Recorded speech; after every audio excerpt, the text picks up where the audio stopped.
Bonjour mes chers Verseaux, je vous remercie de me retrouver pour cet horoscope du mois de janvier, déjà 2017. On est le 25 décembre, donc c'est l'occasion pour moi de vous souhaiter à tous et à toutes un très joyeux Noël, de très bonnes fêtes de fin d'année. Et puis aussi, ça va être pour certains d'entre vous, pour le premier décan, ce sera l'occasion de célébrer votre anniversaire. Donc je vous souhaite un peu en avance mes meilleurs vœux pour votre anniversaire, pour ceux qui le célébreront. Et donc on commence cette nouvelle année avec une nouvelle formule, un peu de tirage. C'est toujours le tirage en croix, toujours les aspects positifs, négatifs, la vibration et la tendance du mois. Mais pour ce faire, on a recours aux lames également mineures du tarot de Marseille. Jusqu'à présent, vous m'aviez vu travailler uniquement avec les lames majeures. Un petit peu de changement pour cette année. On travaille également avec les lames mineures. Alors là, on n'a que des lames mineures, mais sachez que on aurait pu aussi tirer des lames majeures. On a d'ailleurs deux familles des lames mineures, c'est pour ça qu'on appelle d'ailleurs les lames mineures mineures, pas parce qu'elles sont moins importantes en termes de signification, mais parce qu'elles dépendent de plus grandes familles. Le 10 que nous avons ici, ce n'est pas n'importe quel 10, c'est le 10 de la famille des bâtons, que l'on retrouve ici avec l'as de bâton. Les bâtons qui sont des cartes de feu, des cartes d'action, des cartes dynamiques, ancrées dans le quotidien, c'est les démarches que l'on réalise, très concrètes, quoi. Tandis que ici nous avons un 2 et un 9 qui sont toutes les deux ces lames issues de la famille des épées, qui sont plus sur un plan intellectuel, c'est l'esprit, les dilemmes, les conflits souvent intérieurs aussi, qui ne vont pas manquer d'apparaître effectivement dans ce tirage. On a effectivement deux mondes un peu qui se rencontrent et qui semblent un petit peu être en conflit. J'ai l'impression que ça va se passer entre ce que vous dites mentalement, ce sur quoi vous cogitez, vous passez certaines de vos nuits à réfléchir, à en perdre votre sommeil, à remuer, à vous sentir peut-être comme un peu prise au piège parce que vous voudriez agir et en même temps vous avez l'impression de ployer sous le poids des nombreuses actions à mener pour pouvoir sortir de cette situation où vous vous sentez comme qui dirait emprisonné. Parce que c'est vrai que nous avons d'un côté les actions dynamiques, concrètes, qui sont encouragées notamment à travers l'as de bâton qui apparaît dans les aspects positifs pour ce mois. Alors déjà c'est un as, hein, les as portent en eux toujours des démarrages, des commencements, des initiatives, des opportunités.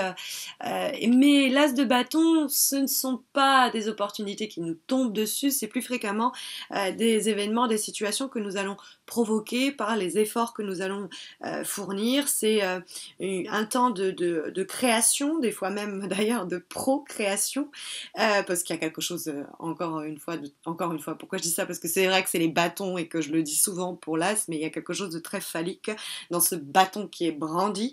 Mais c'est un nouvel essor, quelque chose, soit ça peut être une sorte de nouvel optimisme, ça peut être de nouvelles solutions qui s'offrent à nous, ça peut être... En tout cas, on n'hésite pas à se lancer, à provoquer les choses pour sortir peut-être d'un état... Je veux dire, le tirage, si vous vous retrouvez dans une situation où vous ne savez pas comment vous y prendre, alors que vous sentez prise au piège, prise à la gorge, acculée vraiment face contre terre, peu importe le sentiment que vous avez, qui est l'idée que je me sens entravée et sans la possibilité d'agir aussi librement, où je me sens comme prise comme, euh, comme dans une prison, comme dans une cage, comme si, bref, je suffoque et je ploie un peu en plus sous peut-être ces pensées qui viennent sans cesse me perturber. Il n'y a pas de mille et une solutions pour sortir de ça. Ça va être des actions concrètes. L'as de bâton, il va nous dire les réponses, elles se trouvent dans les coups de fil que l'on va passer, dans les messages que l'on va envoyer, dans les rendez-vous que l'on va prendre, dans les déplacements que l'on va faire, dans les actions concrètes que l'on va mener et dans les démarches que l'on va engager. L'as de bâton, il nous dit, on prend à bras le corps une situation, on arrête peut-être comment dire, de faire l'autruche, de mettre sa tête dans le sable et de dire non, non, non, non, je peux tenir bon encore. Peut-être qu'on se cache à soi-même l'idée que l'on n'en peut plus. Et qu'on est là, on se dit non mais ça va, je peux tenir, je suis assez fort. Et l'as de bâton, il faut à un moment taper du poing sur la table. Et si c'est parce qu'on a trop encaissé de la part de quelqu'un, si c'est parce qu'on a du mal à déléguer des actions, si peu importe, l'as de bâton, il nous dit c'est pas sain de ne pas agir pour améliorer la situation et l'inconfort que l'on peut se faire subir soi-même en se restreignant, en se limitant, mais ça c'est souvent sur un plan intellectuel.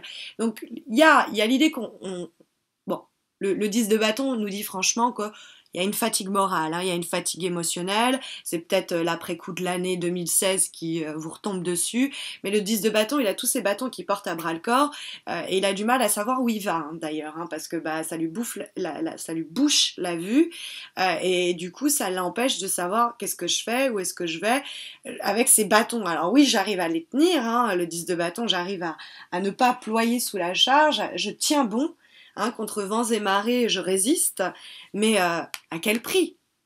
À quel prix? Et il est possible, avec certaines actions concrètes qu'on va engager, de sortir de cet état où on est peut-être même dans une forme de déni, peut-être qu'on n'accepte pas de voir qu'on est vraiment, on s'est mis dans une situation de laquelle il est difficile de sortir, et le 9 d'épée nous dit qu'on est souvent responsable, quoi. Ça peut être, on est chagrin, comme dirait l'autre, parce que on, ça c'est souvent le 2 d'épée, ça peut être, vous voyez, le personnage, il a ses deux mains là comme ça, il y a l'idée qu'il se protège, hein, le personnage se protège, mais il se protège en se voilant la face, donc c'est-à-dire en mettant des choses sous le tapis, en se disant non, non, non, non, l'autruche, quoi. Vous savez, le secret du bonheur aussi, je vois rien, je dis rien, j'entends rien, mais c'est pas la solution, et peut-être que ça participe même à cette sensation d'étouffement, au fait qu'on a l'impression de porter un fardeau, et qu'il y a des actions très concrètes qu'on peut engager pour sortir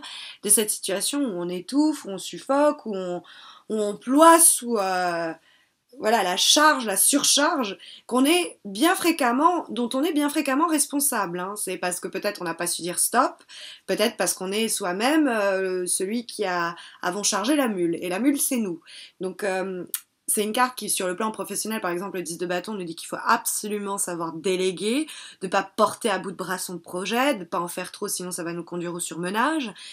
Faut savoir, voilà, tendre la main, demander de l'aide, parce que le 2 d'épée, il y a cette idée de déni, où on pourrait se dire non, non, mais je peux pas faire autrement, je peux pas faire autrement. Et se convaincre, non, non, mais c'est comme ça, alors qu'en fait, il y a une nécessité, soit dans les échanges relationnels, sur le plan émotionnel, avec les gens avec qui on partage notre vie, ou qu'on aime, ou de prendre et de donner de façon plus équilibrée.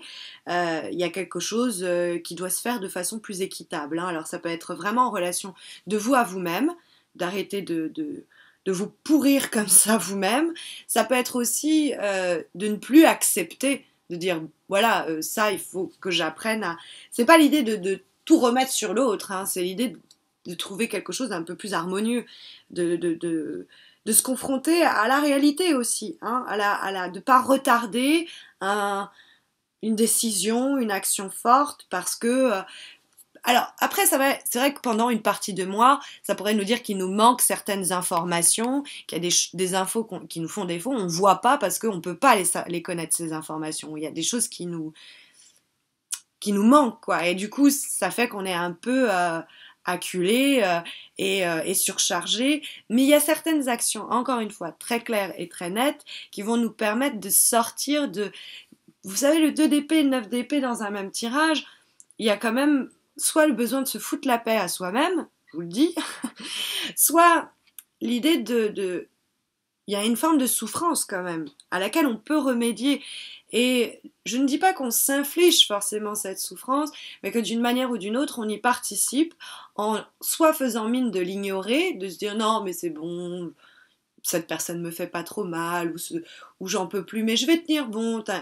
Soit on rassure notre entourage, soit on se rassure soi-même, alors que il y a une manière de trouver un meilleur équilibre et de sortir d'un état émotionnel euh, qui pourrait conduire à une forme de souffrance, peut-être qu'on peut avoir même des raisons psychologiques à cela. Est-ce que vous vous surchargez pas parce que vous vous dites que vous avez quelque chose à payer, il y a une forme de culpabilité?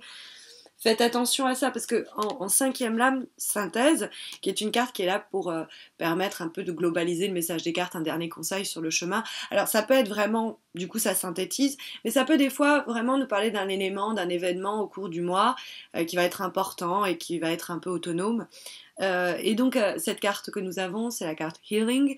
Elle est issue du tarot Oshozen, qui est une relecture des lames majeures et mineures du tarot de Marseille, mais un peu plus tournée vers le spirituel, le psychologique. Et c'est une carte qui fréquemment, la carte Healing est l'idée de guérison, mais sur un plan physique, mais pas que. Les mains, elles sont positionnées de façon à couvrir. C'est l'énergie, hein, c'est aussi les magnétiseurs, il y a les médecines douces, mais on guérit à la fois le corps et l'esprit. Les deux sont liés. La souffrance est incarnée. Tout court prend forme dans le corps, quoi. Il y a cette nudité qui affirme une certaine vulnérabilité la carte est d'une grande douceur, une grande délicatesse et d'une grande lumière et que la vulnérabilité, c'est-à-dire quand on le voit en rapport avec le tirage, si on essaye de le comprendre comme un message globalisant, hein, cette idée qui émane des lames pour le mois de janvier, pour vous mes Verseaux, on a l'idée qu'il y a des choses qu'il faut affronter, qu'on peut plus, on peut être aussi responsable de sa propre guérison, d'atténuer certaines souffrances, de peut-être arrêter de se culpabiliser, de se surcharger, de se mettre soi-même dans des situations où on souffre.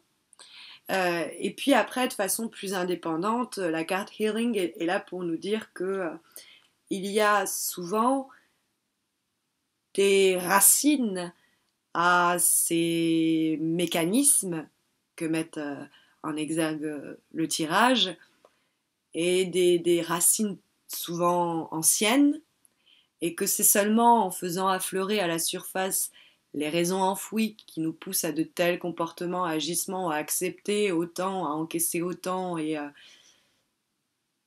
l'as de bâton, peut-être cette idée de prendre les choses en main pour guérir de ces états qui sont souvent, encore une fois, motivés par des événements antérieurs qui peuvent prendre forme, qui ont pu prendre forme il y a très longtemps, hein, qui nous ont peut-être même consolidés, c'est-à-dire qui ont participé à faire qui nous sommes aujourd'hui, quoi. Et dont il faut absolument aujourd'hui guérir. C'est une attitude d'ouverture on accepte d'être vulnérable à soi-même ou à dire aux autres je suis vulnérable, je ne peux pas encaisser tout ça, je ne peux pas subir tout ça. Peut-être que c'est entre vous et vous-même, il faut vous foutre la paix, ça peut être entre vous et le monde, mais cette carte est très belle, elle dit qu'il y a une capacité d'apaiser, de penser les blessures dans tous les sens, les penser ces blessures PEN et les penser, les soigner. Par la pensée peut-être d'ailleurs, mais aussi et surtout par l'action, cette tasse de bâton où il y a une vigueur, une énergie qui permet une élévation, une guérison possible. Voilà un petit peu le message pour cette nouvelle année que je vous souhaite donc à tous et à toutes très bonne. Sachez d'ailleurs que vous pouvez me retrouver sur Facebook où j'organise chaque mois un concours pour vous permettre de remporter un tirage comme celui-ci en croix gratuit, personnalisé pour répondre à la question qui vous préoccupe en ce moment. Donc ça se passe sur Facebook, n'hésitez pas à m'y rejoindre, vous avez le lien vers ma page Facebook en ligne sous cette vidéo, en commentaire sous cette vidéo, pardon. On se retrouve, donc, et puis vous pouvez aussi vous abonner d'ailleurs, n'hésitez pas à le faire, on célébrera les 10 000 abonnés comme il se doit.